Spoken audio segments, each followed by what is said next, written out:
What if I told you there's a place in Hollywood where $13 hot dogs are sold alongside $175 levitating Cybertrucks? A space that feels like you've been transported into Tomorrowland, yet somehow brings you right back to that nostalgic era of drive-in movies.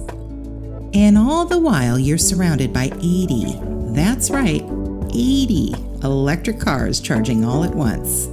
No, it's not a scene from a sci-fi film.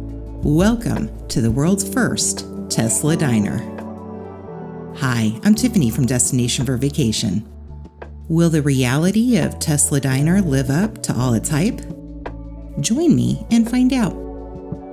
Now, I know, Elon Musk may not be in everyone's good graces these days, and for some, that's reason enough to skip the trip to Tesla Diner. I get it. But for me, it was the novelty. Something I simply wouldn't find anywhere else that made me want to check it out during a recent trip to Los Angeles. What I discovered was equal parts futuristic spectacle and retro nostalgia. The Tesla Diner was announced in 2023, designed to turn electric car charging into more than just a wait. It would be an experience. And if you're going to build something with a little spectacle, where better than Hollywood? The site itself was home to a Shakey's Pizza restaurant for decades before it closed in 2022. Tesla transformed the spot into a 2-story drive-in style diner with 80 Supercharger stations and 2 massive outdoor movie screens.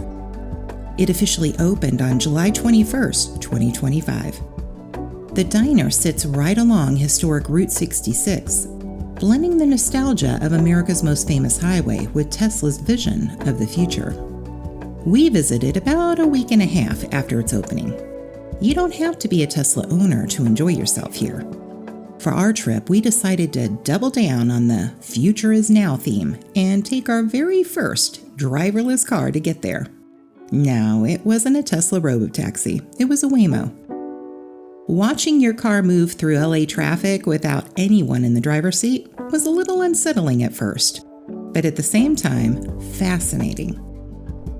We pulled right up to the diner and stepped out into a scene that looked like Disney's Tomorrowland had collided with the Tesla showroom.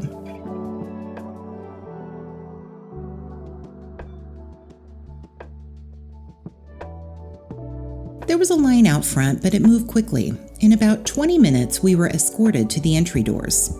While you wait, you can watch and actually hear the movie playing on the giant LED screens. Once inside, you're directed to self-order kiosks, which are really easy to use.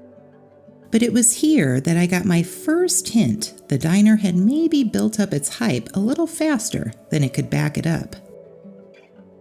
I'd been looking forward to trying some of the specialty drinks I'd seen on their website, but they were nowhere to be found. Since it was already going to be one big cholesterol fest anyway, we had also planned to order the hash brown bites with our fries and a side of epic bacon with our burgers. Sadly, those were gone too. In fact, most of the menu offerings had quietly vanished. Tesla drastically scaled down its menu just a little over a week after its opening, cutting items like biscuits and gravy, veggie burgers, club sandwiches, and other much-hyped offerings, leaving just 5 sandwiches, 2 sides, a couple pies, and a small selection of soft drinks. So no candied bacon or chocolate chip cookies for us. While you're at the kiosk, you have the option of adding some Tesla merchandise to your order. Everything from hoodies and baseball caps to salt shakers and supercharged gummies. If you're more focused on your stomach than the merch at the moment, no worries, you'll have a second chance to purchase some fun stuff upstairs. Do you know someone who's visited by an elf each year? You know, someone like this guy, who brings a whole playbook of shenanigans to add a little holiday mischief to the season? Then this is the book for them. Elf Antics by Mr. Elf Delphine. No more spending hours and hours on the internet searching for that perfect idea. There's more than 90 of them in this book, all kid-tested and enthusiastically approved. With color pictures, step-by-step setup instructions, and a list of everything needed to avoid those last-minute trips to the store, this book returns a little sanity to the holiday season. And here's the best part. It offers a 5-year plan of activities with the perfect mix of heartwarming and hilarious antics. I sure wish I had this book when we hosted an elf each year. It would have saved me so much time and, I'll say it, stress. So help those parents you know and love spend less time planning and more time laughing and enjoying the holiday season with their kids. Elf Antics by Mr. Elf Delphine. Available now on Amazon, Apple Books, or from your local bookseller. If you're interested, you can simply scan the screen or click on the links in the show notes below. Now, back to our video.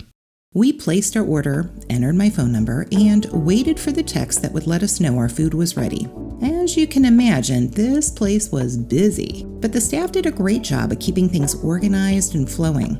Almost immediately, our drinks were ready for pickup, since about half of Hollywood seemed to be ordering at the same time we were.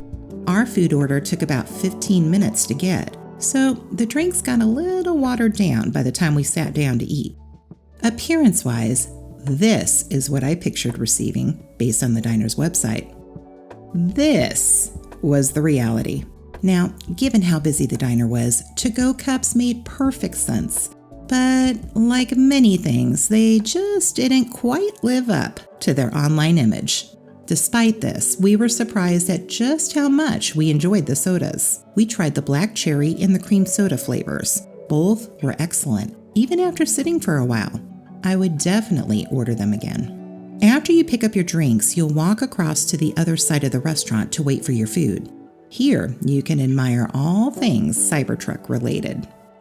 Once your order's up, it's time to decide if you want to eat inside on the ground floor in one of the booths or at the counter area, or head upstairs to the Skypad to enjoy dinner and a show. Personally, I wouldn't choose to eat downstairs. It's a bit hectic and you're missing out on that al fresco atmosphere that drove you to the diner in the first place. Finding the way upstairs could be a little confusing for new guests. If you didn't know what Skypad refers to, you could easily think the access doorway led to a staff-only area because it's a bit narrow and gets congested since it's right next to where people are waiting to pick up their food. But once you pass through, it's almost like entering a portal to the future. Here you'll find Bumblebee, Tesla's very first humanoid prototype, unveiled in 2022. Step into the ambient lighting of the huge elevator. A quick trip, and then the atmosphere really opens up. Welcome to the Skypad, where you feel like you're in another world. Find a table and enjoy the show, or choose a quieter location on the other side. You'll also have a great view of a different kind of show, the largest urban supercharging station in the world. If you're a Tesla driver, you can order straight from your car and have the food delivered to you. You could certainly sit there, watch the movie, and then leave with a full battery.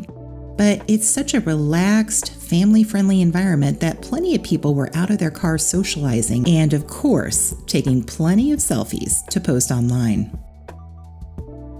The staff were very efficient in directing drivers on where to go, and cars were constantly entering and leaving with no apparent issues. Now, I do feel for the neighbors, because I'm sure this spectacle is going to get old very quickly.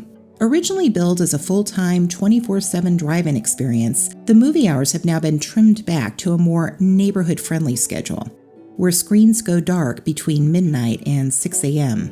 During that time, access to the diner is also reserved only for Tesla drivers actively charging their vehicles.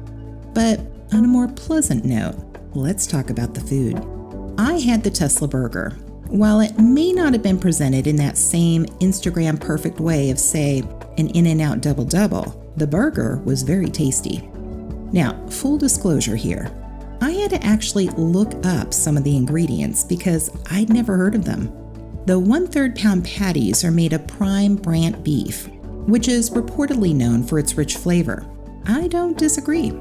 They're cooked until the edges are very crispy, yet because of the meat's marbling, the patties stay juicy. They're topped with new school American cheese, which is a modern, creamier update that tastes so much better than those classic plastic wrap singles. Add on crisp lettuce, caramelized onions, tart pickles, and something called electric sauce, a tangy aioli-like blend that delivers a bit of a zing. The flavors really worked well together, and I'd gladly order another one. We were actually missing one burger from our order, so another trip had to be made downstairs to get one. While there's a curved staircase next to the elevator, you can only use it to go upstairs. Apparently, more than a few people had taken a spill as they made their way down the stairs, so for now, elevator only when descending. Our missing burger was quickly provided, and we continued on with our food fest. We also ordered, who am I fooling? I also ordered the $13 hot dog, adding on cheese. Now, here's a case where it looked pretty pitiful on the menu and didn't look much better when it was served. But it surprised me. They use a Snap-O-Razzo hot dog, known to be a premium natural casing frank, and it certainly lived up to its name. It was snappy and full of flavor. I'm actually still thinking about it a week later. Finally, we each topped everything off with an order of fries. Mine with more of that new school American melted cheese. When we opened our little Cybertruck containers, the fries looked underwhelming, but they actually tasted quite good. The cheese blend was sharp and creamy, just enough to elevate the fries without overwhelming them. And this illustrates a point you may have heard me gripe about in some of my other videos. With so many people posting their meals on social media these days, it seems like restaurants have focused more on looks rather than the flavor of their food. I can honestly say that's not the case with Tesla Diner. I was more than a little worried when those little Cybertrucks hatched open and I saw what was inside. But from our first bite on, we enjoyed every bite. So I think it's a good thing that Tesla Diner has scaled back its menu. Focus on fewer things, but do them well. Over time, I'm sure items will be added back to the menu once all the opening kinks are worked out. But for now, 2 very enthusiastic thumbs up on the 5 items they do serve. Just kidding. We were hoping to be served popcorn by the robot Optimus, Tesla's sleeker, more capable humanoid robot. We'd seen him online greeting guests and waving the peace sign during the diner's soft opening. Sadly, he's off duty most days. We were told he only pops up with popcorn on the last weekend of each month. But before you leave, here's the spot to buy some of that Tesla-branded merchandise, if you're so inclined. So, did Tesla Diner live up to all the hype? In some ways, yes. It's a spectacle you won't find anywhere else. A place where Tomorrowland meets Route 66. Where you can watch a movie under the Hollywood sky while your burger sizzles and 80 cars charge up down below. But it's also a place still finding its footing.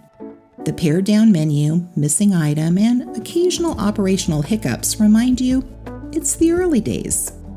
And yet, when you strip away the headlines, the merch, and the movie-sized screens, you're left with food that actually tastes great, a setting that's fun to experience at least once, and a unique dining story you'll be telling for some time. So if you're in LA and curious enough to see what all the fuss is about, go. Just keep your expectations realistic, your phone charged for plenty of photos, and maybe save room for that $13 hot dog. Thanks for joining me. I hope you can join me again soon in one of these videos. Until then, here's hoping your next adventure is just around the corner.